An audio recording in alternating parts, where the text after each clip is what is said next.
You know, everybody that lives in this world has a footprint, eh? They're leaving a footprint. Everywhere you walk, you leave a footprint.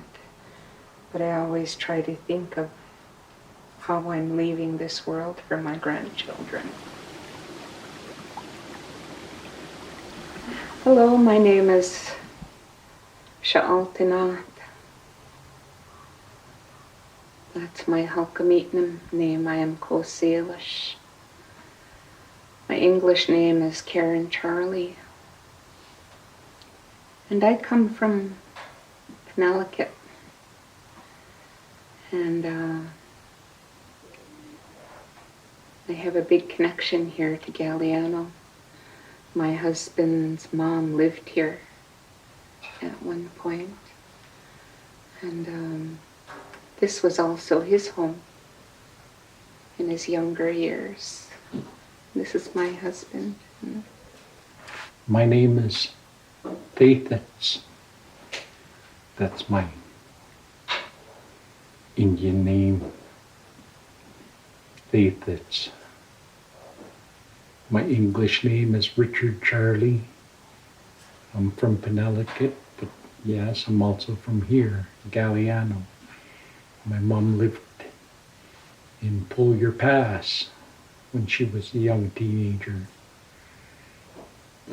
And I also lived here with my auntie down in Polyer Pass for a good many years as a young child. The Salish Sea is our home. It's not just one area. It's everywhere. As far as we can travel, we can harvest. I've had many battles with people trying to tell me to get off their beach. It's very different. Mm-hmm. When I see a stranger coming up on my land, I don't say, "Hey, what the hell are you doing here? Go on, get out of here." Mm-hmm. It's not in me. It's not the way that I was taught to talk to people. But people have a real easy time saying that to me when I'm trying to harvest something that I've always harvested, something that's in me that I know I need. My soul needs to be fed salmon. My soul needs to be fed deer meat. If I don't have that sea urchin, wow, I just don't feel right. It's all a part of me. Probably 3/4 of my food comes from the ocean.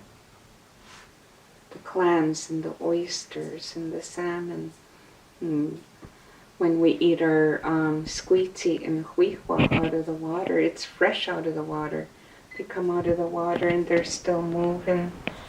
And we crack it open and we eat it. And we're like drinking part of the salt water that's in them. Because they're like maybe 80% salt water. And 20% is the meat of the sea urchin. One time I was sitting there eating and just enjoying my sea urchin, and I'm looking over at the freighter and it's dumping out all its junk. They're polluting my ocean. It's not just mine, it's for my grandchildren. It's for our future, and here they are just here and polluting and taking their garbage from wherever they were, passing through all different waters to come here and sit for months, dirtying the area. Those are some of our worries. Just the way that,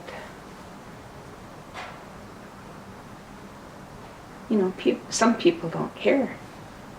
They don't care about recycling. They don't care about what they buy is eventually seeping back into the ocean.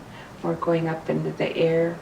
And they don't, some companies are just mainly about making the almighty dollar. You know, they don't think about what they're really doing to the earth. We fish for our people. We fish to feed our people. We catch our fish and then we bring it back to Penelakut and give it to the people that we know might be hungry for it. Feeding the people. And that's what we do with our deer meat too. Those are teachings that were passed down from our elders. The salmon's almost all gone, which needs to be revived. That's where we all talked about being able to adapt. And that's why we're depending mostly on the deer meat now. Deer meat is the most pure meat that we have now. I think if more people were on board with our way of thinking, that everything will be revitalized and start coming back, and regrowth. I think there will be enough, and we have to believe that there will be enough. I believe that there's goodness out there for change. I agree with my wife that, you know, I think the land and the sea will replenish if more people cared of what's going on and start looking after and living a cleaner, better environment. Because right now, the way we're going, our food is disappearing, and that's what I'm afraid of. If you get rid of all these stuff that pollutes our air, our ocean, our grounds, Earth will be a happier person, and it would replenish our foods again. So we'll have enough. Mm-hmm. I have to believe. The Hunitum people that think that they own the land and the water, they're only here for a little while. We've been here for a long time. We're rooted. We're rooted. We'll always be here as First Nations people. We're rooted here. We know the land. We know the water. What's in the water. I was told that we're just passers-by.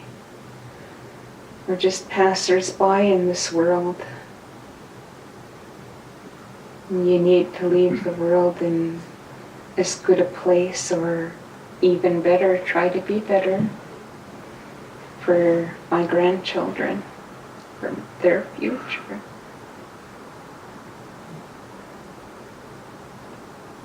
So try and leave the place as good as it was, or even better than when you first arrived. Because you're just one speck in this world.